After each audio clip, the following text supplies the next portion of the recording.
warahmatullahi wabarakatuh.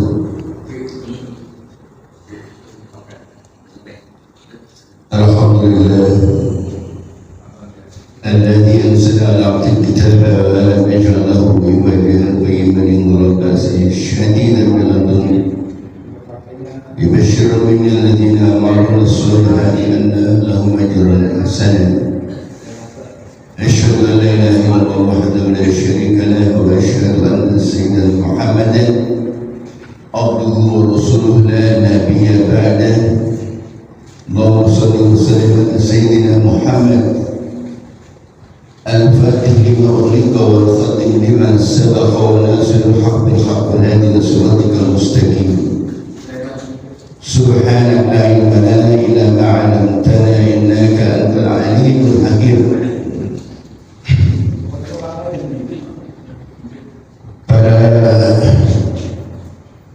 Hujat Bapak Haji Arianto, Pak Jendi, Pak Jibudi, dan Pak Jibudi Kasami, para pejabat RT RT setempat 1, 2, 3, 4, dan pejabat RW 06 serta semua pengurus Majelis Ta'lim Al-Hasanah. Pagi hari ini kita mudah-mudahan mendapatkan berkah dari Allah Subhanahu wa Ta'ala. Keberkahan itu melimpah ruah, yaitu keberkahan iman. Jadi siapa saja yang berakidah itu tidak Allah Subhanahu wa Ta'ala, tiada keyakinan hanya Allah Subhanahu wa Ta'ala yang disembah, maka itu sudah punya fundamental basic dan sebelumnya tidak juga masuk surga.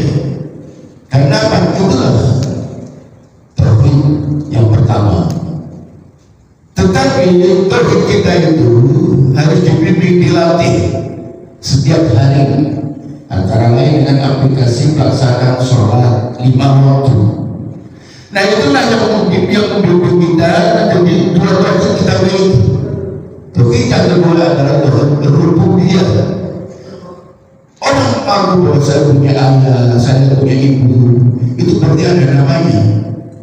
Ada Pak Joko, ada Bu Joko, dan ada anak-anaknya itu. Siapa anaknya Pak Joko, siapa istrinya Pak Joko, suaminya Bu Joko itu. Sama halnya kita ini mengakui Allah Subhanahu wa Ta'ala harus disertai dengan sholat 5 waktu. Nah inilah tauhid rububiyah.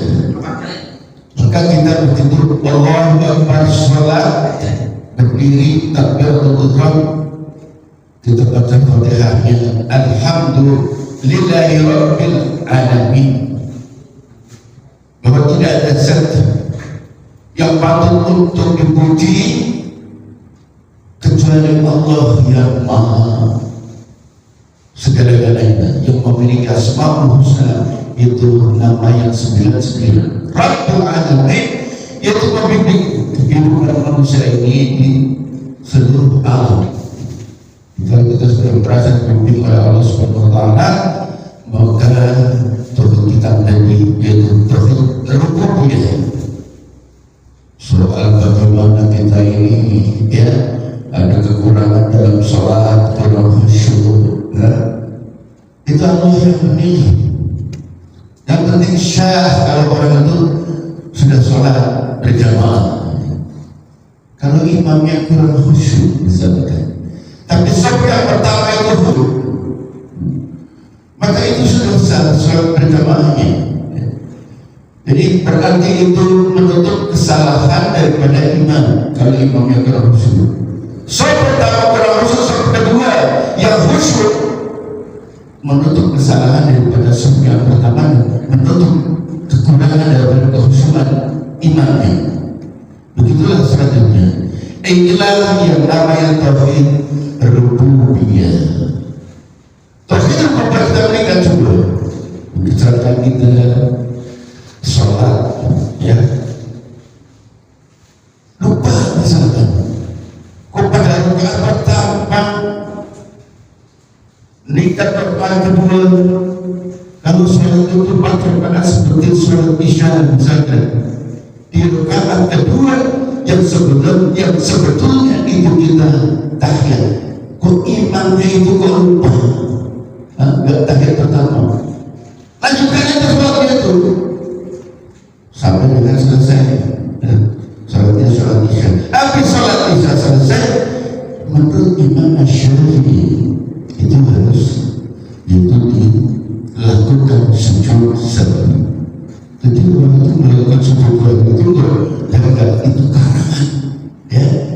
Ada kitabnya ini kitabnya Al-Um halaman 183, ya, juz awal itu. Pedomannya ada dalam kitab fikih.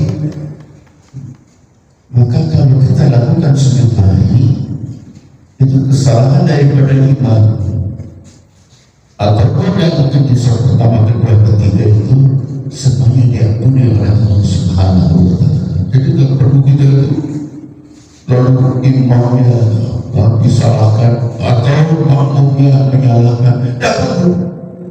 Yang penting laksanakan sujud sahwi.